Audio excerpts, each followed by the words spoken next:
Abikultura maunlad na. Matagal nang nagtatanim ng okra dito sa Pilipinas, lalo na sa Region 3 at sa Tarlac. Pero alam niyo ba, 2 years ago lang nagkaroon ng processing plant gaya ng Green Star Produce Philippines Incorporated para maka-fill in sa demands ng Japanese market.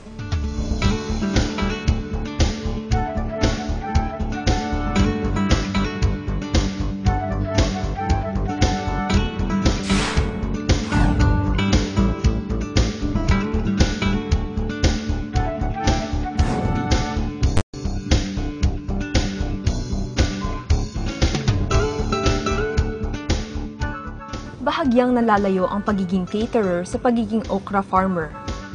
Subalit ito ang katayuan ni Lourdes Escalon Canlas sa ngayon. Kung noon pa man, isa ng successful businesswoman si Mrs. Des Escalon Canlas na katabi ko ngayon. Ngayon naman, meron siyang bagong pinag-uukulan ng kanyang energy, yung pagtatanim ng okra. Paano niyo po nakita yung potential para sa okra, ma'am? Actually, yung husband ko nung nandito pa siya, ito lang ang tinamnan niya. Itong small portion na to.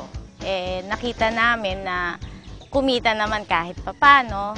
Pagkatapos, nung umalis siya, dumating ang Green Star sa akin. Yun yung company na nag-e-export sa Japan. In-encourage nila ako na maglagay ng okra. Ayun, sige, try natin ng 1 hectare kako. Tapos sabi ng Green Star sa akin, lakihan na po natin, sabi nila. Total, malaki naman itong area nyo. Naengganyo si Des na magtuloy-tuloy sa pag-okra dahil malapit lamang ang kanilang bahay sa Green Star, ang kumpanyang mag-uugnay sa mga mag-ookra ng La Paz sa Japanese market para sa okra. Pumayag si Des na dagdagan ang lupang tatamnan ng okra. Ngayon ay mayroon ng 4 na ektarya ang kanyang okrahan. Para sa 4 na ektarya po, magkano ang ginugol nyo na puhunan? 300,000. 300,000 po. Ngayon naman po, ano yung nakuha nyong returns from that 300,000? Doon sa 300, ang total sales ko ngayon is 700. Dito sa 4 hectares na okra na to, naglalagay kami ng 18 bags na abono. Tapos yung seeds nyo po, saan nyo po kinukuha?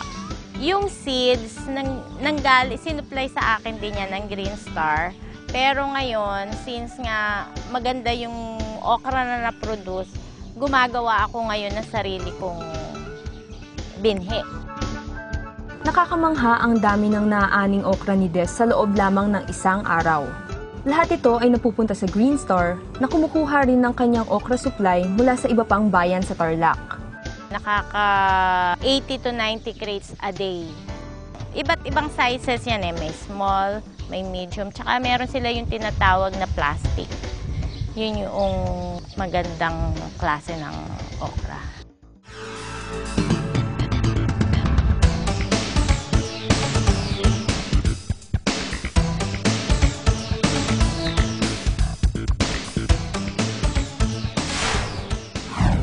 Gaano kaselan po ba ang okra na bilang pananim? Ano po yung kailangan niya? Ang okra naman, hindi naman gaano kasilanan. Basta wag lang mabababad sa tubig. Kasi ang okra, gusto niya yung tuyo na hindi siya maano. Pero sa mga pest and diseases, isa siya sa pinakamaraming pest and diseases. Ngayon naman sir, ipapalarawan ko po sa inyo yung kind ng support na ina-extend nyo sa mga nagtatanim ng okra dito sa Tarlac. Ano po bang ginagawa nyong tulong para sa kanila? Sa amin, bali sa Green Star Produce Philippines, ang pinoproduce namin sa kanila, ang farmer namin, ina-encourage namin magtanim. Then, on the first months, tinutulungan namin sila sa labor, sa seeds, then sa fertilizer, sa inputs. Then, pagdating ng may sales na sila, nakakabayad na, pwede nang bumili ng inputs, ng abono. So, doon pa lang namin binibitawan para makatayo siya sa sarili niyang profit. Ang mga varieties ng okra na itinatanim ni Des ay yung tinatawag na Greeny at Kaneko o Blue Sky. Makikilala ang Japanese o Taiwanese okra dahil sa pagkakaroon nito ng kanto sa gawing tangkay. Naiiba ito sa native okra na pabilog ang katulad na bahagi. Tinitiyak ng Green Star na alam ng mga mamimitas ng okra ang mga bungang katanggap-tanggap sa importer. May takdang haba ito, husto sa gulang at walang mantsa sa balat. Paano po natin ma-ensure na papasa sa standards ng mga Japanese yung ine-export natin? Sa amin po, yun ang work talaga ng technical. Mini-maintain namin yung size ng fruits from ganito. Huwag siya tataas dun sa sa given size. May size kaming ginagamit sa exportable size. Then, pest and diseases, mini-maintain namin pagdating sa field. Sa field pa Field pa lang, nandun na, preventive na. Matapos pitasin at ipunin ang mga bunga ng okra, dinadala na ito sa Green Star kung saan ito ay pinoproseso. From the harvesting period, mag-harvest kami morning. Then, after ng harvesting, pipick upin ng isang delivery ng company vehicles. Then, dadalhin sa company. Then, pagdating sa company, i-sort, pipiliin siya ng mga more than mga laborers din na nagtatrabaho at taga-Tarlac din. Ipapasok siya sa parang plastics. Then, after that, ilalagay siya sa cartons, then ship sa container van, then after ng 1 day nandun na sa airport. Nakakapag-process tayo ng 1,700 cartons a day. Sa ngayon, medyo mababa na po, nagpa-process lang tayo ng 700 cartons. Kilala ang mga Hapon sa pagiging istrikto sa pesticide residue na maaaring naiiwan sa fresh produce na iniluluwas ng isang bansa. Kaya naman sinisiguro ng Green Star na sila na ang namamahala sa aspetong ito para na rin maging tuloy-tuloy ang pag-e-export natin ng okra. Isang steps ng company namin, kami ang umahawak ng pesticide applications. Dahil doon nakasalalay ang export industry natin. Ang residue ng pesticides, kami ang humahawak. Dahil sa okra, malaking benepisyo ang natatanggap ng mga nasa industriya. Pangunahin ang pagbibigay nito ng hanap buhay, maging sa mga ginang ng tahanan na dati walang kinikita. Ang mga magtatanim ay binibigyan ng Department of Agriculture ng sapat na training para masertipikahang okra farmer. Priority ho namin yung mga tao dito sa Lapas para mabigyan ho sila ng hanap buhay. So, lahat ho ng employees namin taga Lapas. And then yung mga sa office ho, nanggaling ho sa ibang lugar. Nagpapasalamat po kami sa okra. Sana po tumagal pa para po may pambili ng bigas.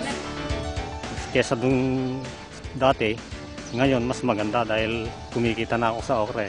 Dati sakol lang kami, nagtatanim lang kami ng palay. Nung nakuha namin yung okra na maganda palang negosyo rin, baka sa susunod ganun din ang gagawin namin uli, mag-okra na lang kami. Lahat ng mga tao rito natutulungan pa. Maraming natutulungan tong okra namin dito. Yung mga walang mga trabaho, nakukuha sila, yung natutulungan namin, yung mga standby, nakukuha rin namin na nagtatrabaho.